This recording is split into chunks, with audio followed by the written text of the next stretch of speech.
అట్లా వేసుకోమని చెప్పినందుకు మొన్న అనసూయ ఫైర్ అయిపోయింది అసలు. ఆ శివాజీ గారు ఓన్లీ హీరోయిన్స్ ఉద్దేశించి చెప్తే తగుదనమ్మంట హీరోయిన్స్ అంతా సైలెంట్గా ఉన్నారు. ఈవిడ మాత్రం పోస్ట్ పెట్టడము, తర్వాత తిట్టడము, నా ఇష్టం అని చెప్పి ఈమెకు ఒక ఇమేజ్, అంటే ఇమేజ్ కూడా కాదు, దాన్ని ఏమంటారు అంటే పబ్లిసిటీ కోసం ఈమె బయటకు వస్తుంది, ఆమె ఎక్కువ రియాక్ట్ అవుతుందని నేను అనుకుంటున్నాను. But Anasuya is not a heroine, ఈ జస్ట్ యాక్టర్ అంతవరకే. ఏ హీరోయిన్ కూడా అలా చేసిన ఏ హీరోయిన్ కూడా ముందుకొచ్చి ఇలా శివాజీ గారు అన్నారని అని అనలేదు. కొంతమంది అయితే ఆయన అలా పోస్ట్ పెట్టిన తర్వాత కొంతమంది ఆడవాళ్ళు అయితేనేమి, సెలబ్రిటీస్ అయితేనేమి, వాళ్ళ వస్త్రధారణని ఇప్పుడు కరెక్ట్ చేసుకోవడానికి ట్రై చేస్తూ ఉన్నారన్న వాస్తవాలు ఈ మధ్య కొన్ని ఫోటోలు చూస్తే నాకు అనిపించింది.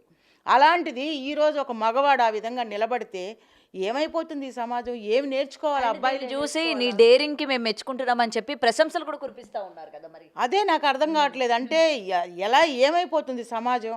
అంటే ఇలా అందరినీ ఇలా తయారవ్వమని అర్థమా? లేకపోతే మంచి బట్టలకి బ్రాండ్ అంబాసిడర్లు ఉన్నారు మన దేశంలో, మంచి మంచి సూట్లు వేసుకొని అబ్బాయిలు ర్యాంప్ వాకులు చేసి అక్కడెక్కడ కూడా సగం సగం బట్టలు వేసుకున్నటువంటి మగవాళ్ళు అసలు ఇంతవరకు నేను ఎక్కడా చూడలా.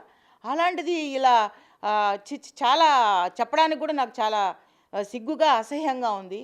ఏం నేర్చుకోవాలి ఈ డైరెక్టర్లు ఇలా చేయడము, దానికి తగుదనమ్మంట వాళ్ళు ఒప్పుకోవడము, వాళ్ళని కన్విన్స్ చేసి అక్కడ నిలబెట్టడము. ఏదో సినిమా నేను అనుకోవడం అమ్మా, సినిమా పబ్లిసిటీలో భాగంగానే ఇది పెట్టారు అని అనుకుంటున్నాను. అంటే డబ్బుల కోసం ఏదైనా చేస్తారంటారా? డబ్బుల కోసం చేస్తారంటే మరి వాళ్ళ సినిమా పబ్లిసిటీ కోసం ఏమైనా చేస్తారు. సినిమా పబ్లిసిటీ అంటే నథింగ్ బట్ మనీ కదా. మనీ వస్తుంది. రేపు సినిమా రిలీజ్ అయిందంటే కాసులు పడతాయి. ఒక 10 రోజులు కాసులు బాగుపడినా చాలు కదా, జోబులు నింపుకుంటారు.